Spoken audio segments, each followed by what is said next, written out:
Welcome to Lakshmi Tamil. இன்றைக்கி வந்து துவரை செடி பற்றி சொல்கிறேன். இங்கே பார்த்தீங்களா, துவரை வந்து இந்த மாதிரி பூ பூக்குது பார்த்தீங்களா. பூ இந்த மாதிரி தான் இருக்கும் பார்த்தீங்களா. பூ காய் இந்த வந்து காய் நீளமாக இருக்குது. இந்த அவரைக்காய் மாதிரி குட்டியாக இருக்கும், ஆனால் அவரைக்காய் நீளமாக இருக்கும். இது வந்து சின்ன சின்னதாக இருக்குது. இது வந்து பெரியோர் செடி பார்த்திங்கன்னா தெரியும். வேர் வந்து பார்த்திங்களா எவ்வளோ பெரிய கண்டையாக இருக்குது.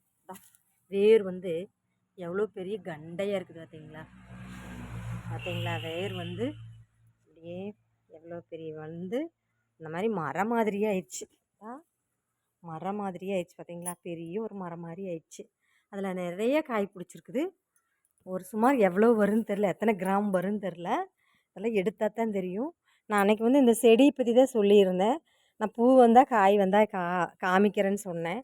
அது இப்போ வந்து பூ வந்து காய் வந்தாச்சு பார்த்திங்களா. நிறைய காய் வந்திருக்குது, பூ வந்திருக்குது பாருங்கள். இதை இங்கே பார்த்து வச்சுக்கணுமில்ல. இதெல்லாம் நிறைய பேர்த்துக்கு தெரியாது.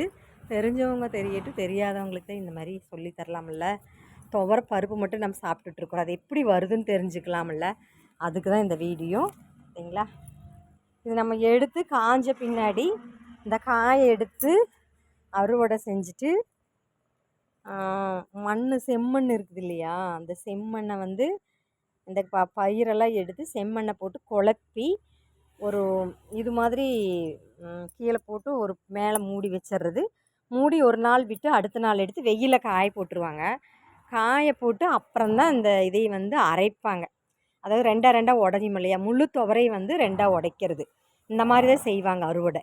நெல் அறுவடையெல்லாம் செய்வாங்கள்ல, அதே மாதிரி தான் இதுவும் வந்து.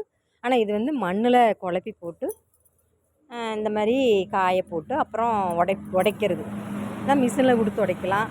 அந்த காலத்துலலாம் பார்த்திங்கன்னா ராய்க்கல்ல போட்டு தான் செய்வாங்க, நான் பார்த்துருக்கேன். அந்த மாதிரி செய்வாங்க. இப்போமெல்லாம் பார்த்தாங்களே இல்லையோ தெரியாது. நானெல்லாம் சின்ன பிள்ளையா இருக்கும்போது வந்துட்டு வயசானவங்களாம் இந்த மாதிரி, அதாவது யாருமே தெரிஞ்சவங்களாம் இந்த மாதிரி, வயசானவங்கன்ட்டு இல்லை, எல்லாருமே இந்த மாதிரி அரைப்பாங்கள்ல, அந்த ராய்க்கல்லுன்னு சொல்லுவாங்க. அதில் வந்து இதை போட்டு அடித்தாங்கன்னா ரெண்டாக உடஞ்சி வரும். அந்த மாதிரி நான் பார்த்ததுனால தான் இந்த வீடியோ பார்க்க சொல்கிறேன். இப்போ இருக்கிறவங்களுக்கெல்லாம் தெரியாதல்ல. இதெல்லாம் பின்னாடியால் தெரிஞ்சு வச்சுக்கணும், எப்படி இந்த மாதிரியெல்லாம் பயிர் வருது அப்படி. இப்போவெல்லாம் இந்த மாதிரி செய்கிறாங்களான்னு தெரியாது. நான் முதல்லையெல்லாம் அப்படி தான் செய்வாங்க. ஒரு வருஷத்துக்கு வேண்டி இந்த மாதிரியெல்லாம் காட்டில் போடுவாங்க. இந்த மாதிரி துவரை செடி போட்டு இந்த மாதிரி பயிர் வந்ததுன்னா வீட்டுக்கெல்லாம் வச்சுட்டு வெளியிலே விலைக்கும் கொடுப்பாங்க. அதில் நாங்களாம் எங்கள் அப்பா வியாபாரமெல்லாம் பண்ணுவாங்க. அப்போ இந்த மாதிரி வீட்டுக்கெல்லாம் எடுத்துகிட்டு வருவாங்க. அப்போ தான் எனக்கு தெரியும் இதை பற்றி. தெரிஞ்சவங்க எடுத்தால் வீடியோ போடுறேன். நீங்களும் எல்லாம் தெரிஞ்சு வச்சுக்கணும். பின்னாடியெல்லாம் வர்ற காலத்தில் இதெல்லாம் மறந்துடும். அதனால் துவரை செடி எப்படிங்கிறத பற்றி தெரிஞ்சு வச்சுக்கிறது ரொம்ப நல்லது இல்லையா.